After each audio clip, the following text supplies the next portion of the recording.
तो नमस्कार दोस्तों, आप सभी का हमारे YouTube चैनल तड़का मीडिया में हार्दिक स्वागत है। तो दोस्तों, आज की इस वीडियो में हम बताने जा रहे हैं आपको एक और नई कोरियन सीरीज के बारे में। जी हाँ दोस्तों, जिसका टाइटल है सेलिब्रिटी। जी हाँ दोस्तों, ये एक कोरियन सीरीज है और आज ही के दिन इसे रिलीज़ किया गया है एक तरह से नेटफ्लिक्स के OTT प्लेटफॉर्म पर। इसे हिंदी के अंदर डब कर रिलीज शायद अभी नहीं किया गया है, कुछ दिनों का टाइम लग सकता है। साथ ही साथ इसके बारे में और अपडेट बताई जाए तो इसके अंदर तकरीबन 12 एपिसोड है। जी हाँ दोस्तों, इन 12 के 12 एपिसोडों को मैं आपको एक्सप्लेन करने वाला हूँ। साथ ही साथ इसका रिव्यू करेंगे, इसके प्री प्रोडक्शन साथ ही साथ कास्ट के बारे में जितनी भी अपडेट है सारी की सारी मैं आपको बताने वाला हूँ। तो चैनल को सब्सक्राइब कर ले, बेल आइकन दबा कर इसे ऑल पर सेट कर ले, ताकि हमारी जितनी भी अपकमिंग वीडियोज हैं सभी का नोटिफिकेशन आप तक पहुँच सके। साथ ही साथ इस वीडियो को अपने दोस्तों तक भी शेयर करें ताकि वो भी इसे देख सके। तो दोस्तों, अब इस सीरीज के बारे में बेसिक डिटेल से जानना चालू करते हैं। तो दोस्तों, आज जैसा कि मैंने बताया कि नेटफ्लिक्स की एक और नई सीरीज के बारे में हम बात करने जा रहे हैं, जिसका टाइटल है एक तरह से सेलिब्रिटी। जी हाँ दोस्तों, ये एक कोरियन सीरीज है। इसी के बारे में जितनी कुछ डिटेल हो पाएगी सारी की सारी मैं आपको बताने की कोशिश करूँगा। तो इसके बारे में बात की जाए तो 2023 की दक्षिण कोरियन स्ट्रीमिंग टेलीविजन श्रृंखला है, जो कि किम ये यंग द्वारा लिखित और किम चेओ क्यू द्वारा निर्देशित है। पार्क ग्यू यंग और कॉन्ग मी हुर और ली चुंग हॉस और ली डॉर्गन और साथ ही साथ टोलियन भी शामिल है। इसे नेटफ्लिक्स पर 30 जून 2023 को लगभग 4:30 पर KST पर रिलीज किया गया था। साथ ही साथ मुख्य रूप से इससे एक तरह से मल्टीपल लैंग्वेजों में रिलीज़ किया गया है। थ्रिलर ये एक तरह से मूवी है, एक तरह से सीरीज एक तरह से है, और इसे लिखा है किम ये यंग ने। साथ ही साथ इसका डायरेक्शन किम चोई क्यू ने किया है। और इसी के साथ मैं आपसे यही कहना चाहूँगा, पहले चैनल को सब्सक्राइब कर ले, और साथ ही साथ ली चुंग हॉस इसमें एक और अभिनेता देखने को मिले, जू हो सॉन्ग भी हैं, और किम जूसेन से द्वारा इसमें म्यूजिक दिया गया है। मुख्य रूप से दक्षिण कोरिया की ये सीरीज है। कोरिया इसकी लैंग्वेज है, और एपिसोडों की बात की जाए तो 12 एपिसोड है। इसका निर्माण तो जे हुन्स ने किया है, CEO ये जिन्स ने, production company Kim young you Q और ली ही होंग्स, और साथ ही साथ पार्क जी होंग्स सोन की वॉन्स भी इसमें प्रोडक्शन में देखने को मिली है। साथ ही साथ पर एपिसोड लेंथ, जैसा कि मैंने स्टार्टिंग में ही बताया कि 40 से लेकर 60 मिनट का एक एपिसोड है, और प्रोडक्शन कंपनी स्टूडियो ड्रैगन्स और किम जो है के प्रोडक्शन। मुख्य रूप से मूल नेटवर्क नेटफ्लिक्स है, और इससे आप डॉबिस एक तरह से डिजिटल ऑडियो एक तरह से प्रोरूम में देख सकते हो। साथ ही साथ 30 जून 2023 को अल्ट्रा 4K में भी अवेलेबल है। इसकी स्टोरी के बारे में बात की जाए तो सेलिब्रिटी उन लोगों की इच्छाओं और रहस्यों को दर्शाती हैं जो कि सोशल मीडिया पर प्रभावशाली व्यक्ति बनना चाहते हैं और सेलिब्रिटी के रूप में रहते हैं, और जो लोग उनसे इश्यू करते हैं। इसके अंदर आपको सेओ हैरी के रूप में पार्क ग्यू होन्स एक ऐसी सेलिब्रिटी और सोशल मीडिया पे एक प्रभावी व्यक्ति, हान जू क्यू के रूप में कांग एक तीसरी पीढ़ी का समूह जो कि हैरी से उलझ सकता है। इन सभी के बारे में एक एक करके सारी की सारी डिटेल मैं आपको बताऊंगा। मई 2022 को एक तरह से इसकी अनाउंसमेंट की गई थी, और सेलिब्रिटी में पार्क ग्यू यंग और कॉन्ग मी हुन्स और ली चू और लिंग टोंगचेन और जून हो श्योंग की कलाकारों के टुकड़े के साथ उत्पादन की पुष्टि हुई। फिल्म दिसंबर 2021 की शुरुआत में रिलीज एक तरह से करने के लिए इसे तैयार किया जा रहा था। साथ ही साथ इसी के साथ अब इतने अरसों के बाद ये आपको देखने को मिली हैं। साथ ही साथ अब कैरेक्टरों के बारे में इनके एक तरह से एक एक कर सारी डिटेल में आपको बताना चालू करता हूँ। सबसे पहले पार्क ग्यू युंग आपको देखने को मिली है। ये एक कोरियन अभिनेत्री हैं, और 27 जुलाई 1983 को इनका जन्म हुआ है। एक दक्षिण कोरिया अभिनेत्री व टेलीविज़न श्रृंखला it is okay to not be के 2020 और स्वीट होम 2020 और डाली एंड कॉर्क प्रीस 2021 में प्रमुख भूमिकाओं के लिए जानी जाती हैं। इनका जन्म 27 जुलाई 1993 को हुआ, और आज इनकी उम्र तकरीबन 29 साल है। बुशान दक्षिण कोरिया में जन्मी। मुख्य रूप से सोइसी विश्वविद्यालय से ये ग्रेजुएट हैं। मुख्य रूप से ये एक अभिनेत्री हैं और 2016 से वर्तमान तक इस इंडस्ट्री में काम करती हैं। सिनेमा एंटरटेनमेंट का ये एक तरह से प्रतिनिधित्व करती हैं, यानी उसे संभालती हैं। और ही कॉन्ग्स और भी एक तरह से कही है, और बॉकिंग गुड्स और वेबसाइट भी इनकी नीचे मैं नीचे डिस्क्रिप्शन में आपको बता दूंगा। साथ ही साथ पार्क क्यू यंग का जन्म 27 जुलाई 1983 को भूषण में हुआ। उनकी भूषण हॉर्स और हाई स्कूल के ह्यूस्टन विश्वविद्यालय वस्त्र और पर्यावरण विभाग में पढ़ाई की। उन्होंने 2020 में स्नातक की उपलब्धि प्राप्त की।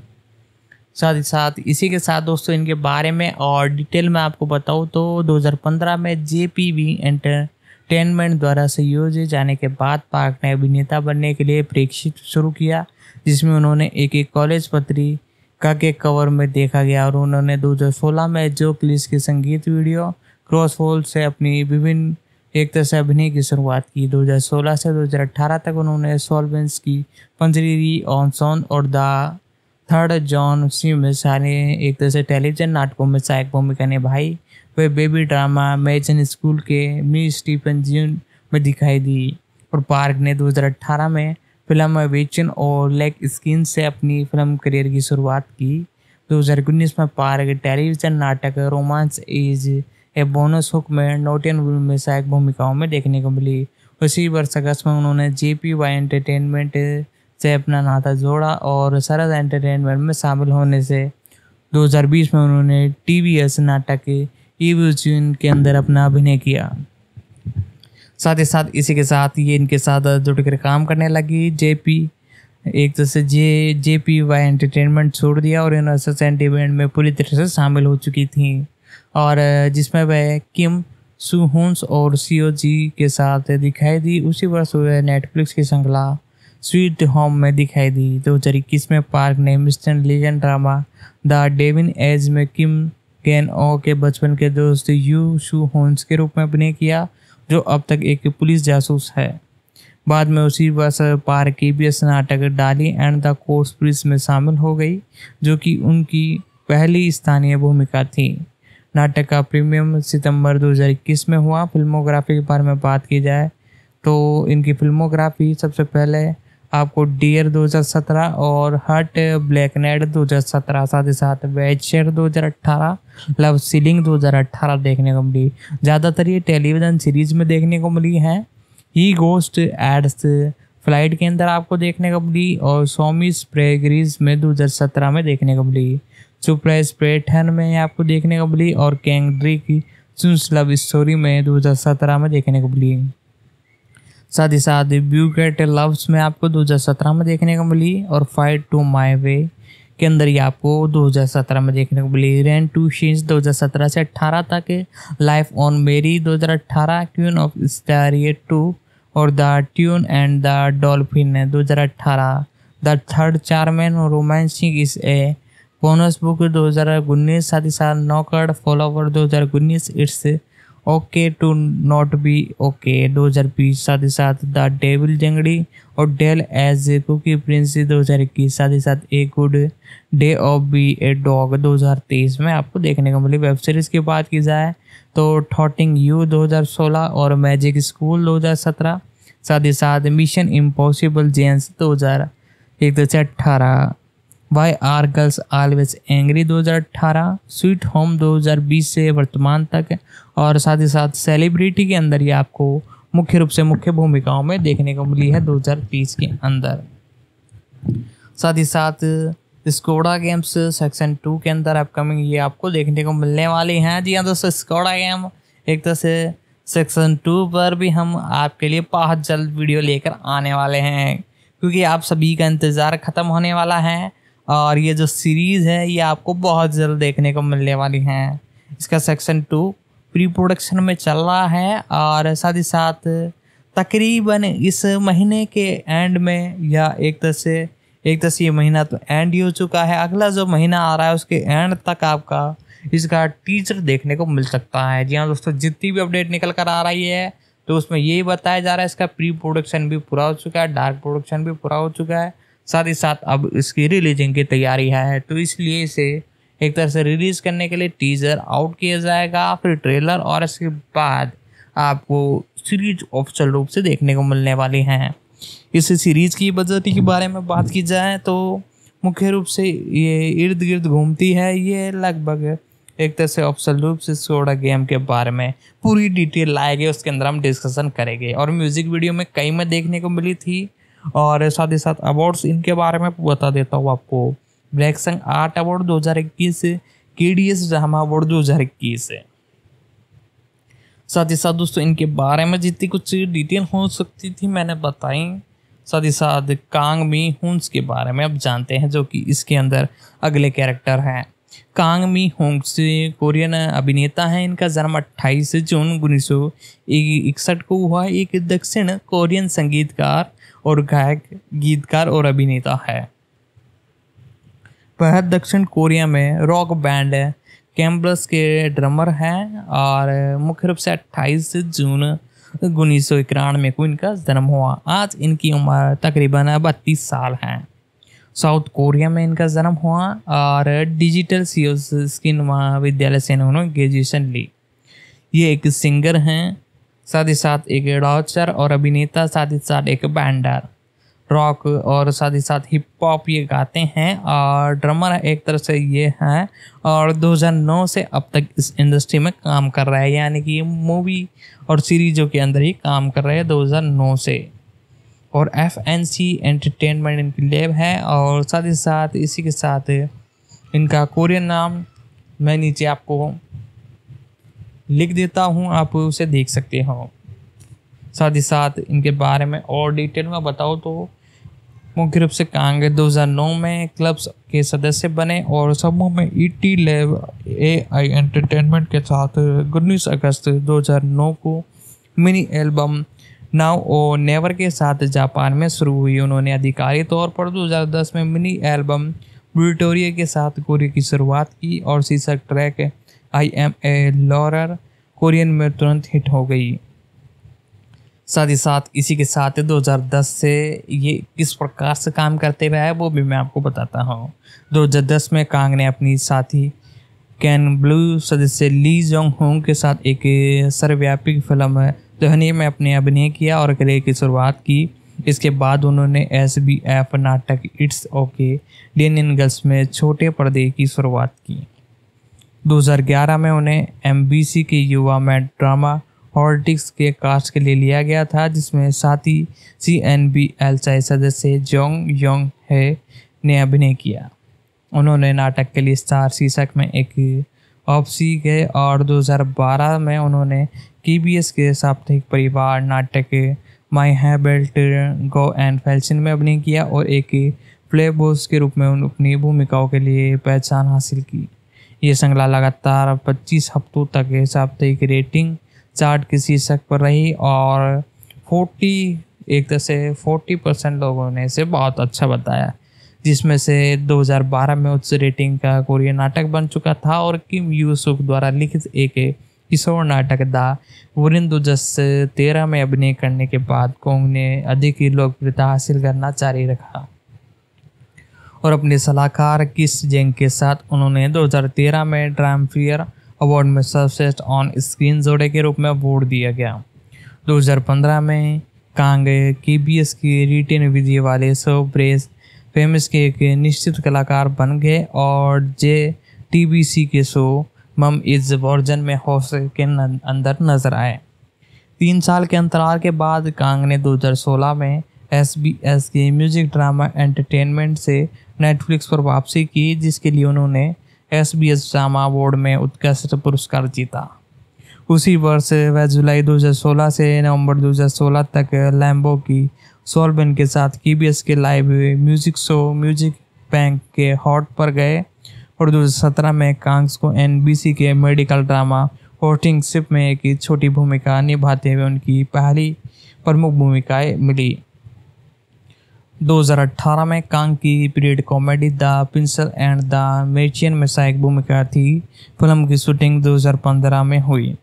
2019 में कांग ने क्रम से 7 जून और 14 फरवरी को 2 जापानीज एकल म्यूटन और ऑन द चिक जारी की।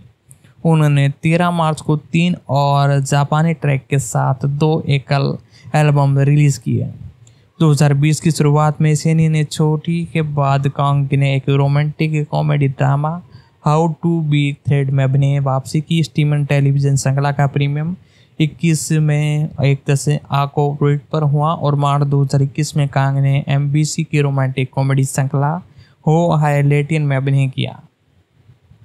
अक्टूबर 2021 में स्वयं के यूट्यूब चैनल पर कोरियन की घोषणा की और 25 मार्च 2020 को कांग ने MDA पुरस्कार जीता। साथ ही साथ मैं आपसे यही कहना चाहूँगा वीडियो में आगे बढ़ने से पहले यदि आपको वीडियो पसंद आ रही हैं तो वीडियो को एक लाइक कर दे। चैनल पर नए हो तो चैनल को सब्सक्राइब कर ले भाई, बेल आइकन दबाकर चैनल पर सेट कर ले ताकि हमारी जितनी भी अपकमिंग वीडियोज हैं सभी का नोटिफिकेशन आप तक पहुंच सके। तो इनके बारे में और डिटेल में बताता हूँ। 25 मार्च 2022 को कांग ने MDS पुस्तक नॉट एवरेंड में एक लेखन के रूप में अपनी शुरुआत की और पुस्तकों की एक प्रदर्शन के साथ एक आयोजन किया।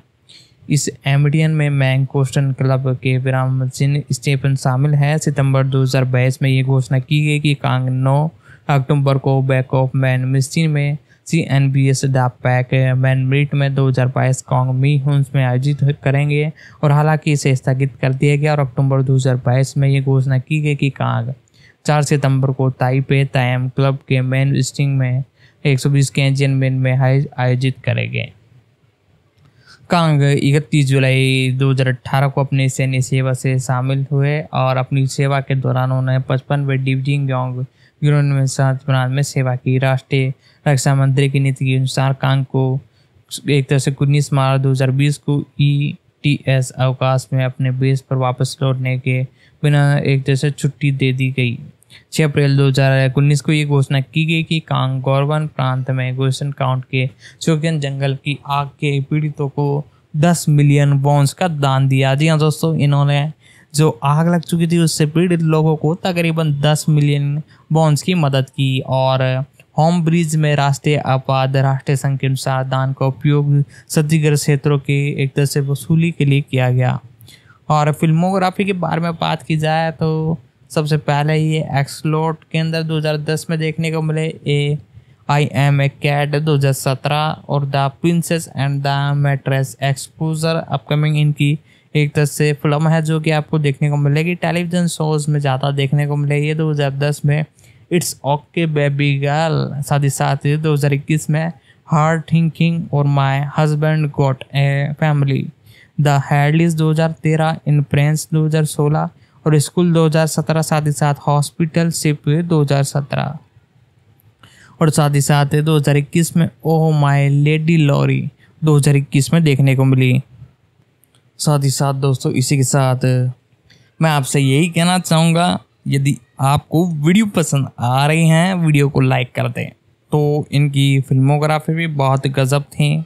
कई वेब सीरीज़ें की इन्होंने, ओह माय लेडी लॉर्ड 2021, साथ ही साथ वेब सीरीज 30 कैसे बने, साथ ही साथ और भी कई वेब सीरीज इन्होंने की और कई में वॉइस ओवर किया, डिस्कोग्राफी की। अवार्ड्स के बारे में बात की जाए तो 2012 में राइजिंग स्टार अवार्ड 2012, सर्वश्रेष्ठ नए अभिनेता एक दस अवार्ड 2016, सर्वाधिक लोकप्रिय अभिनेता TVW 2014 और सर्वश्रेष्ठ नए अभिनेता 112। साथ ही साथ 2012 में सर्वश्रेष्ठ नए अभिनेता के साथ अवार्ड जीता और हाल ही में 2016 में romantic comedy drama awards actress जीता। साथ ही साथ दोस्तों इनके बारे में भी जितनी डिटेल हो सकती थी मैंने बताई। और ली चुंग ओहो के बारे में आप जानते हैं। जी हाँ दोस्तों, इनका जन्म 29 अक्टूबर 1984 को हुआ। एक दक्षिण कोरियन अभिनेत्री हैं।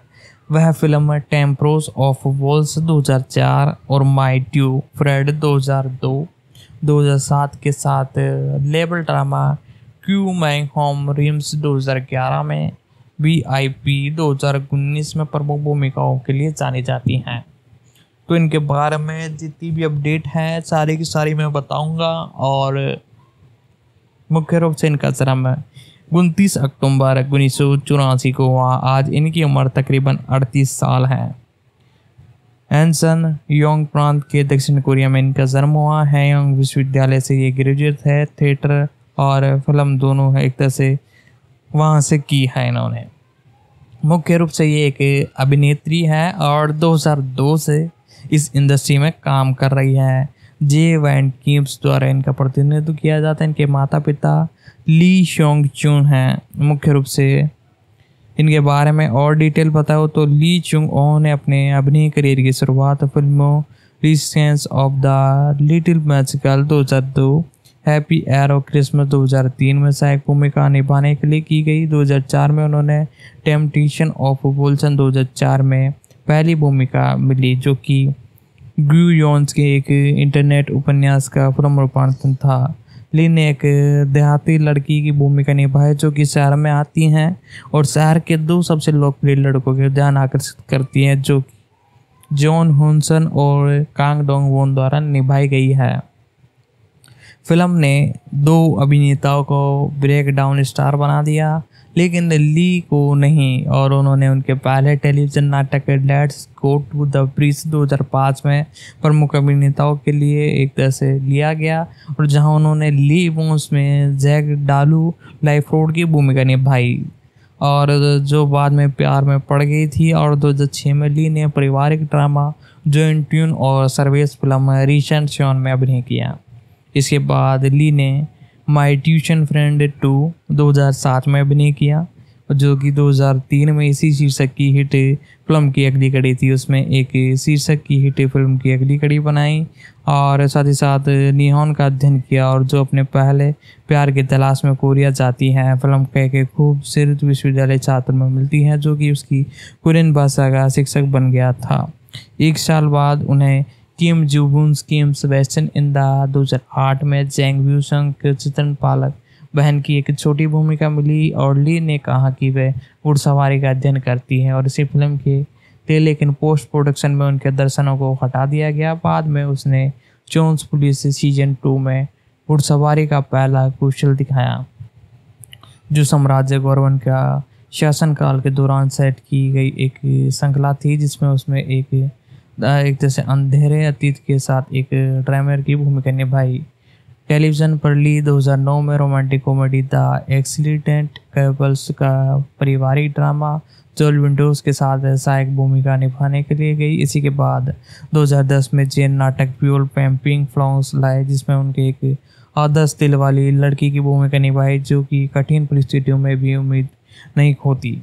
2011 में उन्होंने लेबल कॉमेडी ड्रामा श्रृंखला क्यू क्राइन हॉट रेंस में भूमिका निभाई, और ली ने शिक्षक प्रमाणी परीक्षा का तैयारी करने वाले एक कॉलेजी लड़के की भूमिका निभाई, और एप्रिस रूप में अपने पिता को रेमन सिस्टर में लिखा गया। वह अपने 2 कर्मचारी कोरियन के सबसे बड़े खाद्य समूह के अभिनय में उत्तराधिकारी की एक असली केनन गर्मखोर जीवन में भरे जोशन के साथ एक प्रेम चित्रण में शामिल हुई, जिसमें ली ने 2013 में अंतिम भूमिका निभाई, और ली 2012 में 2 फिल्म शो में थी। उन्होंने कैट्स एंड द डॉग्स की मेज़बानी की, एक टॉम शो जिसमें पालतू जानवरों के मालिक ने अधिक पर्याप्त पालतू संस्कृति को बढ़ावा देने के लिए जानकारी साझा की, और ली इसके बाद म्यूजिक एंड लेयर के दूसरे सीजन में दिखाई दिए, जो एक रिटलिट शो था जिसमें एक सेलिब्रिटी जोड़ा एक साथ गीत लिखते हुए संगीत बंद करती हैं। उन्होंने गीत लिखा और अभिनेता चेओ जी सॉन्स ने गीत क्यू फोर्डन टू इट के संगीत तैयार किए, जिसमें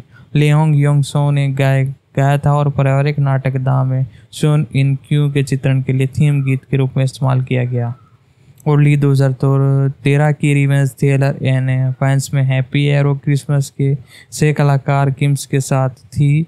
इसी शीर्षक की एब्यूट अनुकूलित उन्होंने एक अपराधी केडियन इतिहास के साथ एक जासूसी की भूमिका निभाई, जो कि अपने बीमार माँ के आतंक प्रोत्साहन के बदले में एक रिलीज किलर में आने के बाद थी।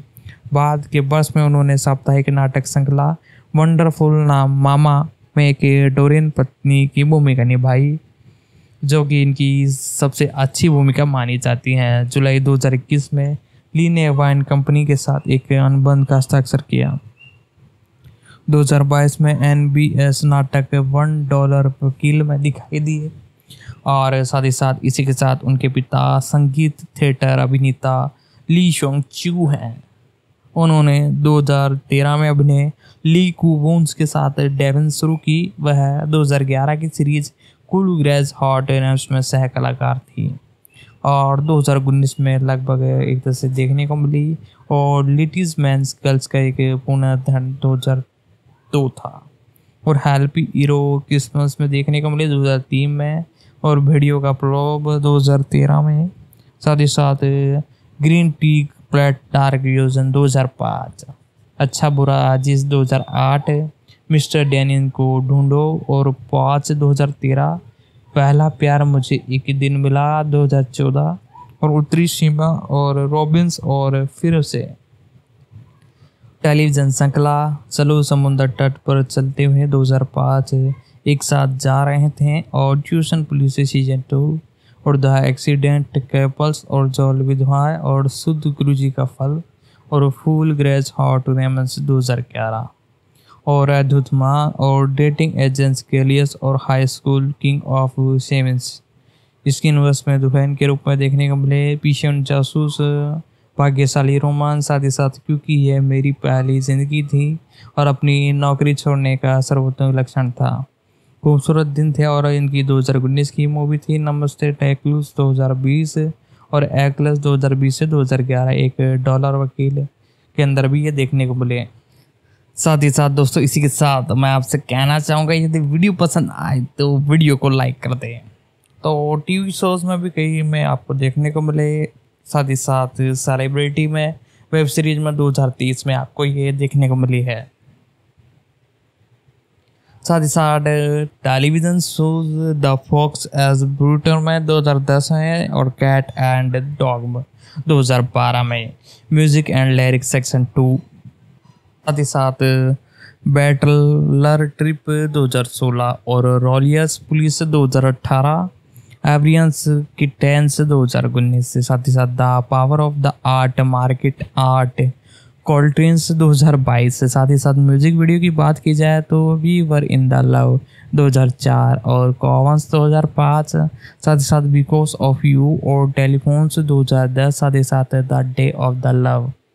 और साथ ही साथ अवार्ड्स की बात की जाए तो cable TV broadcast award 2016, global cinematography award 2005 और grand bill award 2005, KBS drama award 2009 और MBS drama award 2016, CBS drama award 2019 और साथ ही साथ 2022। साथ ही साथ दोस्तों इसी के साथ मैं आपको बता दूं कि ये मुख्य रूप से फॉर्ब्स 2020 के अंदर भी देखने को मिली। साथ ही साथ दोस्तों इनके बारे में भी जितनी डिटेल हो सकती थी मैंने बताई। अब हम जानते हैं ली डोंग गैन के बारे में। एक कोरियन उच्च कोटि की एक 10 एक्टर हैं और इनका जन्म 26 जुलाई 1980 को हुआ। जी हाँ दोस्तों, 26 जुलाई 1980 से इस इंडस्ट्री में काम कर रहे हैं। साथ ही साथ दोस्तों और भी कई अपडेट इनके बारे में मैं बताना चाहता हूँ कि मुख्य रूप से 26 जुलाई 1980 को इनका जन्म हुआ था और 42 साल की आज इनकी उम्र हो चुकी है। सियोन दक्षिण कोरिया में ये जन्मे और मुख्य रूप से ये एक अभिनेता हैं और सिंगर भी हैं और 1948 से वर्तमान तक इस इंडस्ट्री में काम कर रहे हैं। FNC मनोरंजन का प्रतिनिधित्व करते हैं और इनकी शादी जो यू हिंस 2017 में इन्होंने की इनसे और फिर 2020 के अंदर इन्होंने तलाक ले लिया। इनका एक बच्चा भी है और साथ ही साथ डी डोंग ग्रिन्स ने 1948 में एक गायक के रूप में मनोरंजन उद्योग में अपनी शुरुआत की थी, लेकिन बाद में उन्होंने एक अभिनेता के रूप में प्रसिद्धि मिली। उन्होंने स्वीट्स 18 और लव्स इन पेपी इस्तांबुल और टेलीविजन नाटकों में अभिनय किया। ली ने 2005 में अभिनय से ब्रेक लिया क्योंकि इन्हें एक तरह से दावा किया कि वह टेलीविज़न और फिल्म दोनों में अपने काम को पहुँच के एक तरह से बहबूद महसूस कर रहे हैं। उन्होंने 2006 में एक स्पैन एग्रोन्स के साथ अपना काम फिर से शुरू किया। साथ ही साथ इसी के साथ ली ने 2005 में अभिनय से ब्रेक लेने के बाद 5 दिसंबर 2005 को जापान में आयोजित एक प्रशंसा बैठक कार्यक्रम के दौरान ली ने अपनी पहली फोटो बुक जारी करने की घोषणा की, जिसमें डिवियंस पोस्ट और पोस्ट कार्ड का निर्माण भी शामिल था। लव्स इन पेरिस की सफलता के साथ उनकी नई film my boyfriend in the plan B के प्रचार के ने जापान में अपनी लोकप्रियता बढ़ाने में मदद की। ली ने जेजन द्वीप द्वारा एशियन में हालपिन एक्सपो में भाग लिया, जो कि 28 नवंबर 2006 को शुरू हुआ। कुल 100 दिन तक चला। इसे बड़े पैमाने के आयोजन का उद्देश्य पूरी एशिया में कोरिया संस्कृति को बढ़ावा देने के लिए स्थानीय अर्थव्यवस्था को प्रोत्साहित करने के लिए 1,50,000 पाठकों को उम्मीद थी। उन्होंने जापान में face in Japan prim team और इवेंट नामक हालवी एक्सपोज की अगली कड़ी में भाग लिया और 14 से 15 अगस्त 2007 तक 2 दिवसीय कार्यक्रम में बड़े प्रशंसक अधिकारी बने। कोरिया और जापान के बीच एक संस्कृति आदान प्रदान कार्यक्रम था। ली ने 2008 में माई बायोग्राफी नाम का एक 14 ट्रैक एल्बम जारी किया, जो कि एक दशक में उनका पहला पूर्ण लंबाई वाला एल्बम था। इसमें कोरियन गाने, 6 जापानी गाने और 2 गद्य यंत्र शामिल थे। कोरियन में उपलब्ध होने से पहले इससे सबसे पहले जापान में रिलीज किया गया। उसी वर्ष उन्होंने किम सैन हैंस के साथ टेलीविजन श्रृंखला night of ride in night में अभिनय किया और रोमांस फिल्म लव नाउ का कलाकारों में टोलियंस के साथ अभिनय किया। दिसंबर 2021 में अपनी अनिवार्य सेवा पूरी होने के 3 महीने पहले ही ली ने प्रतिभा एजेंसी मार्क एंटरटेनमेंट के साथ साक्षात्कार किया। मार्क्स एंटरटेनमेंट के साथ अपने अनुभव की प्रशंसा की और ली ने नवंबर 2012 में एनफीजी एंटरटेनमेंट के साथ हस्ताक्षर कर लिए और 2013 से ली और टाइम इवेंट रोमांस के एक तरह से हैमी इन ड्यू में प्रमुख भूमिकाओं के लिए लिया गया और सुपर डैड यंग्स में मुख्य भूमिकाओं के लिए लिया गया, जो कि इसी नाम के बेटीन पर आधारित थी। 2016 में ली में पारंपरिक नाटक द जेटमेल ऑफ फॉरबिडन टेल शो में शामिल किया गया। उन्होंने अपने पहले 3 नाटक हेलो मिस्टर राइट में अभिनय और गुजियन के साथ अभिनय किया। ऐतिहासिक नाटक क्वील फोर्स एंड डेज में ली ने एक अत्याचारी युद्ध संशासक में येगोन्स की भूमिकाओं के साथ अपने भावनाओं और अभिनय प्रदर्शन के लिए एक प्रसिद्ध श्रृंखला से प्रदर्शन को प्रभावित किया। इसके बाद उन्होंने एक्शन ड्रामा स्केच में अभिनय किया, जिसमें उन्होंने एक शीर्षक ऑपरेशन कमांड के सदस्य की भूमिका निभाई और अपने पति की मौत का बदला लेना चाहती थी। एक तरह से इसका रोल निभाया और जीवन पर आधारित नाटक वेल्ट स्टीम बैंड में देखने को मिले। 2019 में ली को fantasy drama agents last mission love में कास्ट किया गया और 20 मार्च 2008 को सिडनी विश्वविद्यालय के छात्र ली के 19 वर्षीय भाई ली जू ब्यूंग को सिडनी वर्ल्ड फेयर में हैग्री जैक में 2 चीनी किशोर गिरोह के सदस्यों के साथ झगड़ने के दौरान चाकू मार दिया गया था और पीड़ित का दोस्त 12 वर्षीय जोंग गंभीर रूप से घायल हो गया, लेकिन बच गए और ली अपने भाई के साथ पहचान करने और सेट में जॉन कॉलेज चैम्बर में एक समर्थन सभा में आगे लेने के लिए सिडनी गए और दहशत बाद परिवार में जूसन की साकोसियन में वापस किया।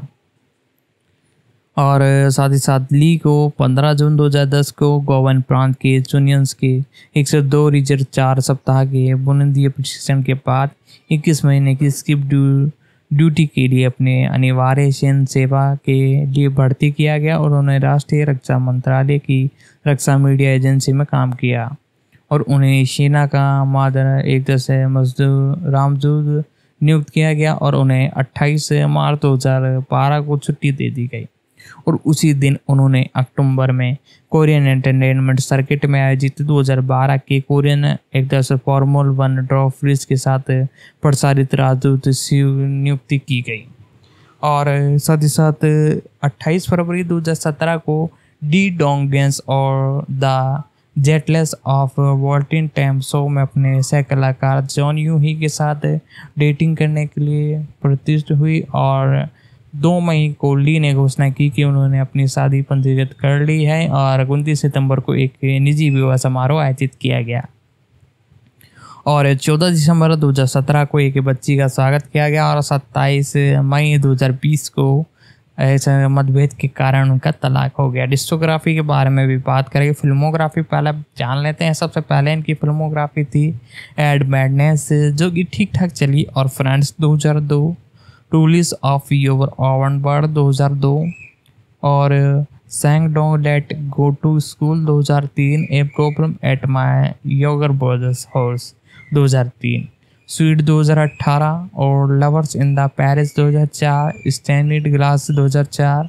और स्मिल एगेंस 2006 और if in the love like them 2006 और night after night 2008, star loves 2008 और 2013 में marry him if you were, साथ ही साथ शोर बेबली येलो 2015 और साथ ही साथ द गेटलवेंट ऑफ वॉर्गेंस्टेरियन शॉप 2016, साथ ही साथ 2017 में क्वीन ऑफ द 7 डेज 2017, स्कीचड 2018, very starland 2018, Angus last mission love 2019 में देखने को मिली, साथ ही साथ लेवरिस 2019 में देखने को मिली। साथ ही साथ वेब सीरीज की बात की जाए हेलो माय राइन 2016 और किस सेक्सटीन सीन 2012 और सेलिब्रिटी 2023 के अंदर भी मुख्य भूमिकाओं में देखने को मिली है।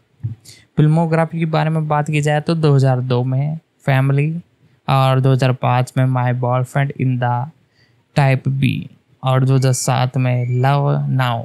इसी के साथ ह्यूली स्टेरियन लव्स में देखने को मिली। म्यूजिकल थेरेन अवार्ड्स के बारे में भी मैं आपको बताता हूँ। सेकंड एडी किम बेस्ट स्टार अवार्ड जीता, साथ ही साथ और भी कई अवार्ड जीते और हाल ही में SBS ड्रामा अवार्ड 2018 इन्होंने। दोस्तों इसका डायरेक्शन किम चोई वून्स द्वारा किया गया है। साथ ही साथ इसके अंदर कलाकार आपको देखने को मिले हैं एक तरह से पार्क ग्यू युंग्स, यानी ये एक तरह से कोरियन कलाकार है जो कि बहुत अच्छे एक तरह से एक्टिंग करते हैं और कई एक तरह से कोई ड्रामा में भी आपको देखने को मिल चुके हैं। साथ ही साथ इसके साथ कॉन्ग मी होंग्स भी आपको देखने को मिले जो भी इनके साथ आपको देखने को मिले। साथ ही साथ इसे कोरियन लैंग्वेज में बनाया गया है और मल्टीपल लैंग्वेजों में से डब किया गया है। जी हाँ दोस्तों, नेटफ्लिक्स डब ने इसे मल्टीपल लैंग्वेजों में से डब किया गया है। साथ ही साथ इसके एक एपिसोडों की बात की जाए तो सारे एपिसोड आज ही के दिन रिलीज़ किए गए हैं, वीकली वाइज इसे रिलीज़ नहीं किया जा रहा। साथ ही साथ इसके एक तरह से अपडेट निकल कर आ रही है। इसका एक तरह से 2024 के लिए अगला पार्ट भी बहुत जल्द तैयार हो चुका है, वो भी आपको बहुत जल्द देखने को मिलेगा। साथ ही साथ इसके तकरीबन 6 एपिसोड मैंने एक्सप्लेन कर दिए और 6 बचे हुए जो 6 एपिसोड है उनके बारे में जानना चालू करते हैं। चीता तो दोस्तों इनके बारे में जितनी डिटेल हो सकती थी मैंने बताई। साथ ही साथ दोस्तों अब एक और कोरियन सीरीज़ के बारे में बात करते हैं। जी हाँ दोस्तों, जिसका टाइटल है किस सीक्वेंस सेंस। जी हाँ दोस्तों, एक दक्षिण कोरियन वेब सीरीज़ है। इसके बारे में भी इसके बारे में जितने भी कैरेक्टर है कॉमन है, इसलिए इसे भी अभी कवर कर लेते हैं।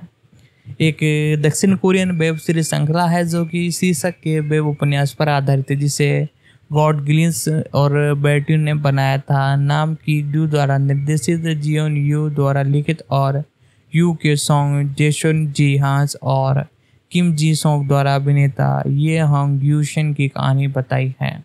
एक महिला जिसके पास एक तरह से चुन जाने का भविष्य देखने की क्षमता रहती है, वे गलती से अपने बॉस चामी हुन को एक तरह से चूम लेती है और अपना भविष्य एक साथ देखती है। उसकी ज़िंदगी तब और उलझ जाती है जब वे ये चू का एक प्रेम ली चौन उसकी ज़िंदगी में वापस आता है। श्रृंखला 25 मई 2022 को और 29 जून 2022 तक बुधवार को 2 एपिसोड के साथ साथ डिज्नी प्लस पर प्रसारित हुई। साथ ही साथ दोस्तों डिज्नी प्लस पर एक और सीरीज आपको देखने को मिल रही है, एक तरह से सीक्रेट इन्वेस्टिगेशन। जी हाँ दोस्तों, उस पर हमने वीडियो बना रखी हैं, आप सिंपली नीचे कमेंट बॉक्स में जाकर देख सकते हो। साथ ही साथ आई बटन पर जाकर भी आप देख सकते हो, दोनों पर मैंने एक तरह से वीडियो बना रखी है। साथ ही साथ दोस्तों इसी के साथ दोस्तों इस सीरीज़ के बारे में जितनी भी अपडेट हो रही और सारे की सारी मैं आपको बताऊंगा, तो वीडियो को लाइक करते हुए हम जानते हैं इन सभी अपडेटों के बारे में। तो दोस्तों सबसे पहले हम इनके जो एक तरह से बेसिक डिटेल होती हैं वो मैं आपको बता देता हूं और साथ ही साथ इस सीरीज़ के कैरेक्टर के बारे में भी बात करेंगे। तो सबसे पहले किशन मिस सैटन और मुख्य रूप से बनाई गई है डिज्नी प्लस के लिए और साथ ही साथ ये आधारित है छठी शुरू पर। और जियोन यूरिस द्वारा इसे लिखा गया है और किम की हुंस द्वारा इसे डायरेक्ट किया गया है। अभिनेता इसमें यू क्यू सॉन्ग और ईश्यून जी हांग और किम जी सॉर का देखने को मिले हैं। साथ ही साथ सुरन द्वारा फिल्म्स और मुख्य रूप से दक्षिण कोरिया द्वारा इसे एक तरह से बनाया गया दक्षिण कोरिया के अंदर, और 12 एपिसोड है पूरे के पूरे। 12 एपिसोड एक एक कर कर मैं आपको एक्सप्लेन करूंगा, जितने हो पाएंगे उतने हम कवर करेंगे। बाकी नेक्स्ट पार्ट, जी हाँ दोस्तों, नेक्स्ट पार्ट में हम बाकी बचे एपिसोड कवर करने वाले हैं। प्रोडक्शन के बारे में बात की जाए तो हान ये ह्योन्स मुख्य रूप से इसका प्रोड्यूशन करते हुए नजर आए हैं, किम यू जी और होंग ह्यू जे, और साथ ही साथ इसमें सिनेमेटोग्राफी का काम किया है पार्क जेंग ह्यून्स और ली जी योंग्स ने, और मून इट द डेड द्वारा इसे एडिटेड किया गया है। और प्रत्येक एपिसोड की लेंथ तकरीबन 60 से 80 मिनट है, और आर्क मीडिया द्वारा इसे एक तरह से बनाया गया है। मून नेटवर्क डिज्नी प्लस है और डॉल्बी डिजिटल ऑडियो प्रारूप है, और 25 मई से लेकर 29 जुलाई 2022 तक इसे रिलीज किया गया। एपिसोडों की बात की जाए तो एपिसोड सारे के सारे एक तरह से मैं आपको बताऊंगा। और 4 अगस्त 2021 को यू क्यू सॉन्ग और से ओ जी हंस और क्रिस स्वस्थ सेशन की भूमिका निभाने के लिए प्रसारित मिले, और अगस्त से सितंबर 2021 तक कास्ट लाइव अप की घोषणा की गई, और मई गुनिस डॉल्चिस इन ऑल में भाई बहन के रूप में एक साथ काम करने के बाद यू के संग और से ओ जी है को फिर से एक तरह से जोड़ी करते हुए नजर आया, और 21 अप्रैल 2022 को आधिकारिक स्क्रिप्ट पढ़ने के लिए पुरस्कार प्रकाशित किए गए। संगला की प्रमुख फोटोग्राफी अक्टूबर 2021 में शुरू हुई, और फिल्मोग्राफी के बारे में बात की जाए तो 5 जनवरी 2022 को किम मीशू द्वारा अस्थायी मृत्यु के कारण संगला ने उसी दिन के आधिकारिक फिल्मांकन रद्द कर दिए।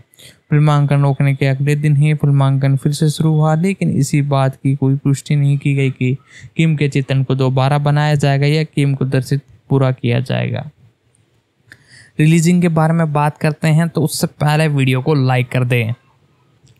तो दोस्तों 14 अक्टूबर 2021 को किम सीक्वेंस सेंसर्स को डिज्नी प्लस द्वारा APS कैंटेन सर्कस को रिलीजिंग के लिए घोषणा की गई। दक्षिण कोरिया के अलावा 25 मई 2022 को किम सीक्वेंस सेंस के साथ अन्य डिज्नी प्लस स्टार बाजारों में सिंगापुर हंगामा तैमन शामिल था। ये श्रृंखला डिज्नी प्लस के हॉटस्टार के माध्यम से मलेशियन, इंडोनेशिया, थाईलैंड की कई तारीखों पर प्रसारित हुई। ये जापान में 29 जून 2022 को निर्धारित की गई थी, और साथ ही साथ साउंड ट्रैक के बारे में तो ज़्यादा डिटेल मैं आपको बताऊंगा नहीं, क्योंकि हम मूवी के बारे में बात कर रहे हैं। तकरीबन साउंड ट्रैक इसके अंदर तकरीबन 5 थे, और पहले रिलीजिंग के बाद किम शॉन्स दक्षिण कोरिया पर डिज्नी प्लस शीर्षक और 10 टीवी शो के बार बार शीर्षक 5 में स्थानांतरित हुई, और 7 जून को पहले स्थान पर रही, और ये लगातार शीर्ष 10 में स्थान बनाते रही, साथ ही साथ टॉप 10 के अंदर भी। साथ ही साथ इसी के साथ जबकि इंडोनेशिया में ये सूची सीट 3 पर रहती हुई नजर आई थी। तो दोस्तों इसकी कलाकारों के यानी एक्टरों के बारे में हम डिटेल बता देते हैं। 3 एक्टर है छोटे मोटे, इनके बारे में फटाफट सी डिटेल मैं आपको बता देता हूँ। तो चैनल पर नए हो तो चैनल को सब्सक्राइब करें, पहला तो बेल आइकन दबा कर इसे ऑल पर सेट कर ले, और साथ ही साथ इस वीडियो को अपने दोस्तों तक दबाकर शेयर करें। तो मुख्य रूप से इनके बारे में बात करते हैं। इनका जन्म 20 दिसंबर 1980 को हुआ। एक दक्षिण कोरियन अभिनेता हैं, गायक हैं, और इन्होंने अपने करियर में 1999 में पॉप पॉड गॉड्स के हिस्से के रूप में शुरू किया, और फिर 2004 में समूह तोड़ दिया और अभिनय करने करियर बनाया। इन्होंने अपने अभिनय की शुरुआत फिल्म फ्लोइंग ब्रो 2004 और साथ ही साथ हिशॉन ब्रिज के साथ भी की।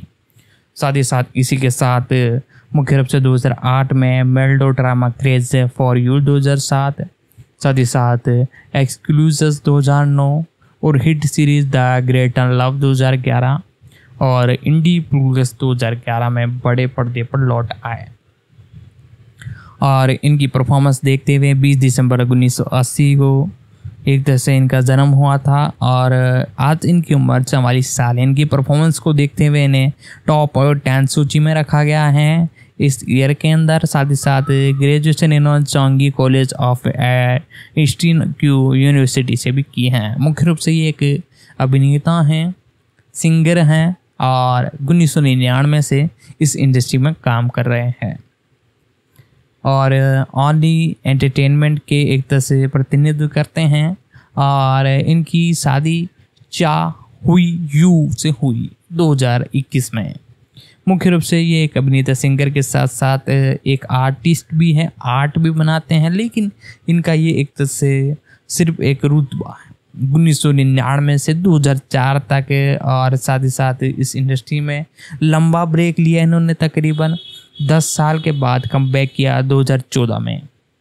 2014 से वर्तमान तक धमाकेदार परफॉर्मेंस रही इनकी।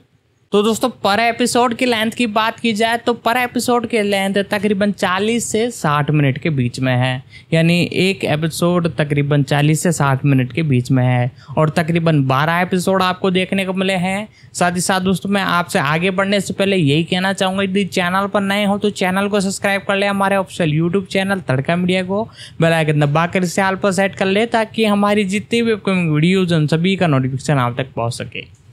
साथ ही साथ इस वीडियो को अपने दोस्तों तक भी शेयर करें ताकि वो भी इसे देख सके। साथ ही साथ इसी के साथ जिस भी सीरीज या मूवी के बारे में यदि आपको अपडेट या एक तरह से रिव्यू के बारे में जानना हो तो नीचे प्यारा सा कमेंट कर दें, हम उस पर डेफिनेटली वीडियो लाने की कोशिश करेंगे। साथ ही साथ इस वीडियो को अपने दोस्तों तक भी शेयर करें ताकि वो भी इसे देख सके। तो दोस्तों इसके बारे में एक तरह से और प्री प्रोडक्शन के बारे में जानना चालू करते हैं।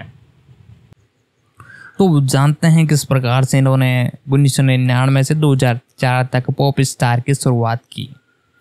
1997 में यू ने पार्क जीव होंग्स के प्रोजेक्ट म्यूजिक ग्रुप के लिए एक विज्ञापन तैयार किया और रॉक स्टार बनने के लिए आशंकाओं के साथ ऑडिशन दिए।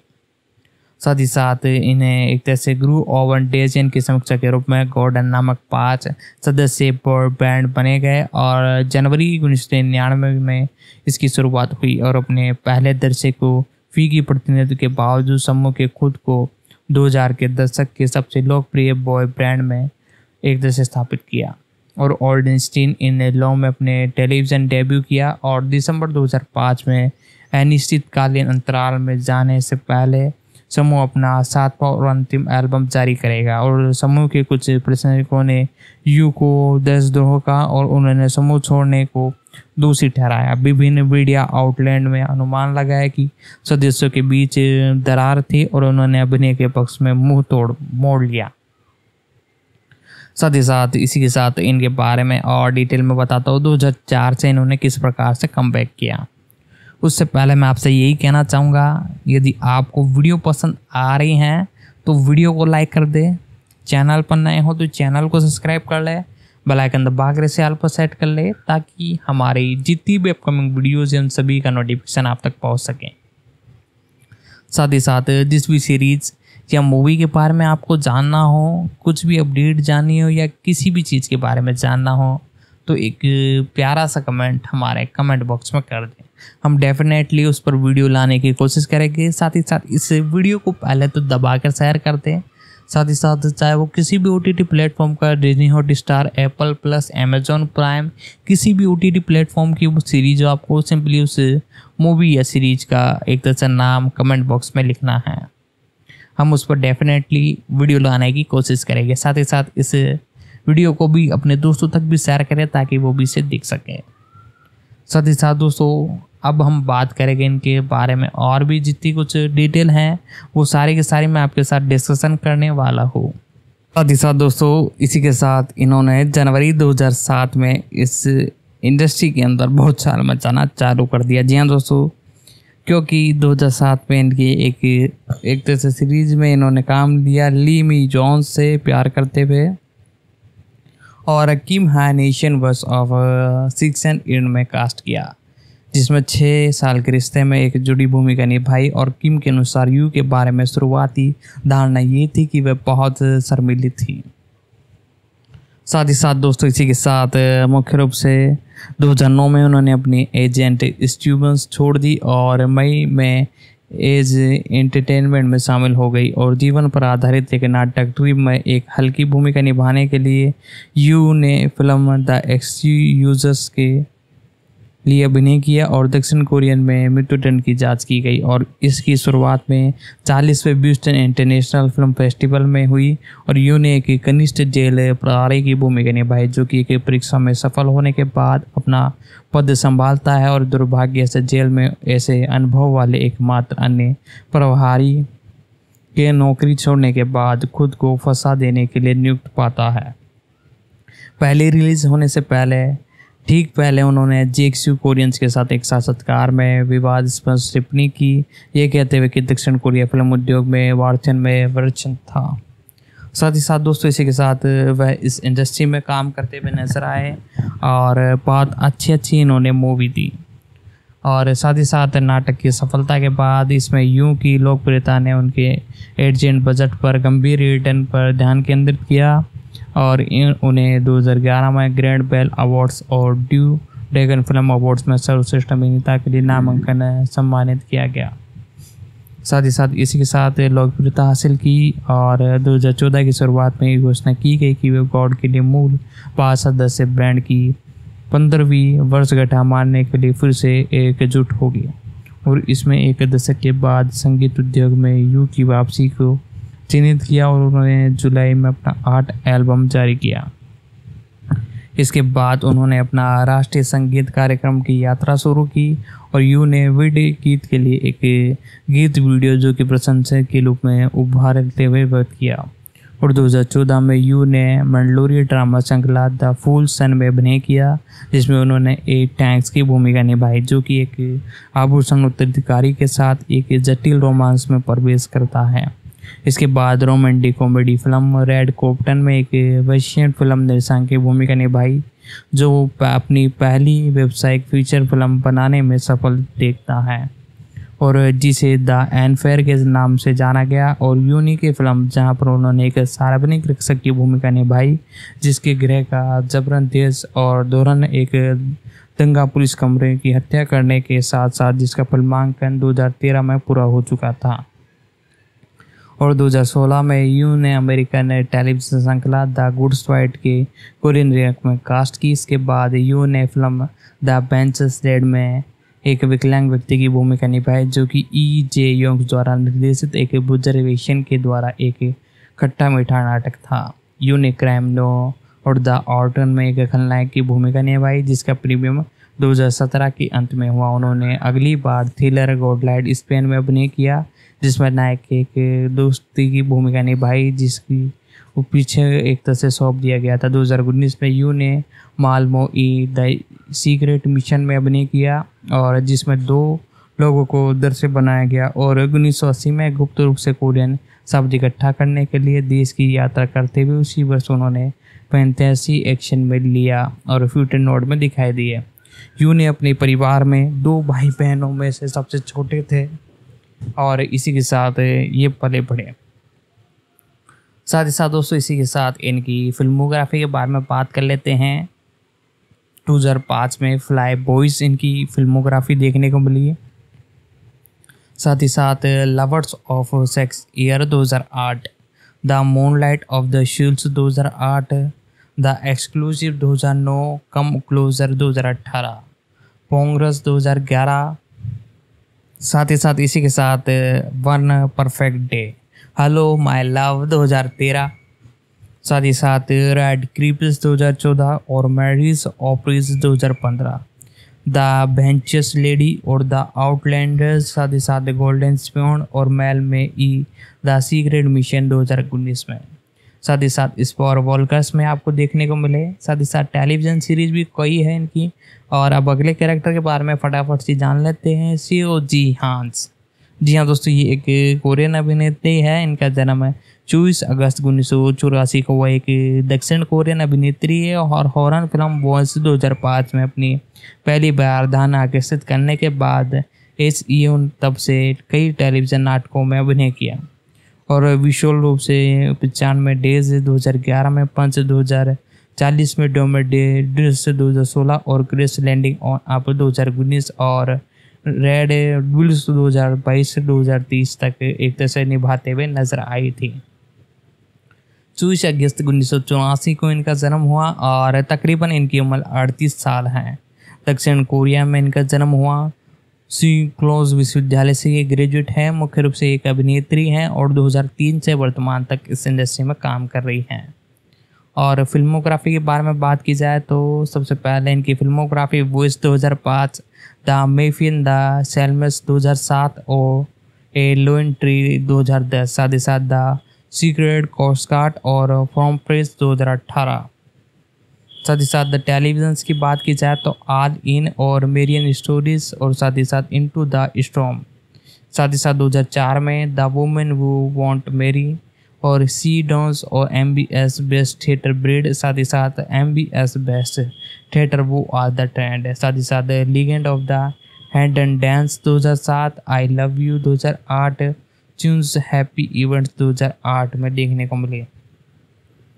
साथ ही साथ किम स्यूरो द लॉयन किंग्स में देखने को मिले। साथ ही साथ the drama special Spain gold ship 2010 में ये आपको देखने को मिले। साथ ही साथ 49 डेज, साथ ही साथ the moon and the star of you drama festival में, bad moms and the grand एनीस, साथ ही साथ द नोबलिस 2014 में और प्रिंसेस 2014 में, ये that is how it is 2016 में, साथ ही साथ विस्पर 2017 में, साथ ही साथ हार्ट एंड सुगर्स, साथ ही साथ डेनियर मैटर्स 2020, साथ ही साथ एडम्स 2012, रेड बैलून्स 2022 से 2030 तक।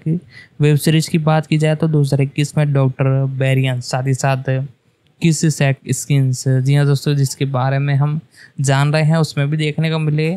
और दोस्तों इनके बारे में और ज़्यादा डिटेल एक तरह से प्रोवाइड नहीं है, तो अगले कैरेक्टर पर फटाफट से बात कर लेते हैं क्योंकि टाइम बहुत कम बचा हुआ है। कि हाँ दोस्तों, डेली हम 1 घंटे प्लस की वीडियो लाते हैं जिसके अंदर कई सीरीज या कई बार एक सीरीज को एक्सप्लेन कर पाते हैं, रिव्यू कर पाते हैं, उसके कैरेक्टर के बारे में, प्री प्रोडक्शन, कास्टिंग, रिव्यू, यानी टोटल मिलाकर सब कुछ आपको बता पाते हैं। तो आज इन 2 सीरीजों को हमने सुलटाया, इनके बारे में जाना, इनकी डिटेल जानी, एक्सप्लेनेशन जाना, और एक कैरेक्टर और है उनके बारे में थोड़ी डिटेल और जान लेते हैं, किम जी सेकोल्स। जी हाँ दोस्तों, किम जी सेकोल्स के बारे में जानते हैं। 21 अप्रैल 1981 को इनका जन्म हुआ।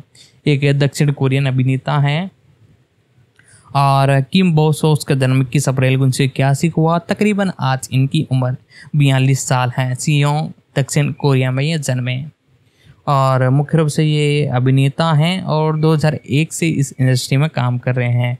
एलियंस कंपनी का ये प्रतिनिधित्व करते हैं। फिल्मोग्राफी मोटी मोटी में बता देता हूँ। 2005 में सियोंग डैंडी से जादू से प्यार, साथ ही साथ 2000 पाउंड सोडियंस 2006 और पिछली रात क्या हुआ 2008 और उड़ान भरना 2009, लेडी डेमी 2010 और नींद हराम 2012 मेरी मारपोर्ट में भी आपको देखने को मिले और भी कई टीवी सीरीज है जिनमें देखने को मिले। तो दोस्तों तकरीबन 6 कैरेक्टर और 2 सीरीज को हमने अब एक्सप्लेन कर दिया है और साथ ही साथ आपकी भी जो कमेंट है वो आप कर दीजिए और मैं जैसे वीडियो लाता रहता हूँ उनके अंदर आगे ना पीछे उसको कवर करता रहता हूँ। आप में से कई सब्सक्राइबर कमेंट करते हैं तो हम एक तरह से जब भी वीडियो लाते हैं उसके अंदर थोड़ा पार्ट कवर करने की कोशिश करते हैं ताकि सबको एक तरह से सभी चीज़ की डिटेल अपडेट मिलती रहे। तो आज की वीडियो में हमने इन 2 सीरीज के बारे में जाना। तो दोस्तों आज की इस वीडियो में हमने सेलिब्रिटी सीरीज के बारे में जाना। जितनी भी अपडेट थी, इसके 12 एपिसोड थे, तकरीबन 12 को आपको एक्सप्लेन किया, प्री प्रोडक्शन, प्रोडक्शन, कास्टिंग और टोटल मिलाकर यानी जितनी भी इसकी रिलेटेड अपडेट थी और एक्सप्लेनेशन थी सारी की सारी मैंने आपको बताई। तो मैं आपसे यही कहना चाहूँगा, यदि चैनल पर नए हो तो चैनल को सब्सक्राइब कर ले, बेल आइकन दबाकर इसे ऑल पर सेट कर ले ताकि हमारी जितनी भी अपकमिंग वीडियोज़ है उन सभी का नोटिफिकेशन आप तक पहुँच सके। साथ ही साथ इस वीडियो को अपने दोस्तों तक भी शेयर करें ताकि वो भी इसे देख सकें। साथ ही साथ इसी के साथ यदि आपको और भी किसी सीरीज या मूवी के बारे में अपडेट या और कुछ जानना हो तो सिंपली कमेंट कर दे, हम उस पर डेफिनेटली वीडियो लाने की कोशिश करेंगे। साथ ही साथ दोस्तों आज की वीडियो में हमने इस सीरीज के बारे में जाना। तो दोस्तों आज की वीडियो में इतना ही, मिलते हैं अगले वीडियो में।